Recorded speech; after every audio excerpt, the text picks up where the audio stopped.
Kerala state police pensioners welfare association Kasaba സർക്കിളും കസബ പോലീസും എലപ്പുള്ളി മണിയേരി ഹരിതവനി കൃഷിക്കൂട്ടവും സംയുക്തമായി കാർഷിക കൂട്ടായ്മ നടത്തി.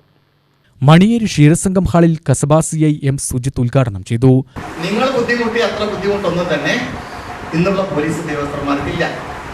ഉദാഹരണത്തിന് നിങ്ങളുടെ കാലഘട്ടത്തിൽ ഒരു മിസ്സിംഗ് കേസ് ഉണ്ടായി കഴിഞ്ഞാലോ അല്ലെങ്കിൽ ഒരു കളവ് കേസ് ഉണ്ടായി കഴിഞ്ഞാലോ നിങ്ങൾ എത്രമാത്രം എഫേർട്ട് എടുത്തിട്ടാണ് അവരെ പിടിച്ചിരിക്കുന്നതെന്ന് നമുക്കറിയാവുന്ന കാര്യമാണ്. കാരണം ഒരു തുമ്പുമില്ല, CCTV ഇല്ല, CDR അനാലിസിസ് ചെയ്യാൻ പറ്റുന്നില്ല, ബാക്കി വേറെ സയന്റിഫിക് ഇൻവെസ്റ്റിഗേഷനോ ഡിജിറ്റൽ എവിഡൻസോ ഒന്നുമില്ലാത്ത കാലത്താണ് പോലീസിൽ നിങ്ങൾ വർക്ക് ചെയ്തിട്ട് അന്നും മർഡർ കേസ് തെളിയിച്ചിട്ടുണ്ട്, അന്നും മറ്റേ പ്രമാദമായ കേസുകൾ തെളിയിച്ചിട്ടുണ്ട്, അന്നും മിസ്സിംഗ് ആയ ആളുകളെ നിങ്ങൾ പിടിച്ചിട്ടുണ്ട്.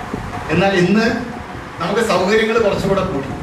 സൗകര്യങ്ങൾ കൂടിയത് കൊണ്ട് അതിനോടൊപ്പം തന്നെ സാധാരണഗതിയിൽ നമുക്ക് സൗകര്യങ്ങൾ കൂടുന്നതിനനുസരിച്ച് ജോലിഭാരം കുറയാണ് വേണ്ടത്. പക്ഷെ ജോലിയുടെ രീതി മാറി, ആ ഒരു കൾച്ചർ മാറി. അന്നുണ്ടായിരുന്ന ഒരു കൾച്ചറിൽ നിന്നും വളരെയധികം ചേഞ്ചസ് വന്നു എന്നുള്ളതാണ് സത്യം. M ഗോകുൽകുമാർ അധ്യക്ഷത വഹിച്ചു. പോലീസ് സേനയെപ്പറ്റി ക്ലാസ് എടുത്തു. മുഴുവൻ പോലീസ് ഉദ്യോഗസ്ഥർക്കും കൃഷി ഓഫീസർ വിനോദ് കുമാർ പച്ചക്കറി വിതരണം ചെയ്തു. അരുണാചലം വേണുഗോപാൽ, ചെന്താമര മുരളീധരൻ, M രാധാകൃഷ്ണൻ, P മണി, സുധാകരൻ എന്നിവർ പ്രസംഗിച്ചു.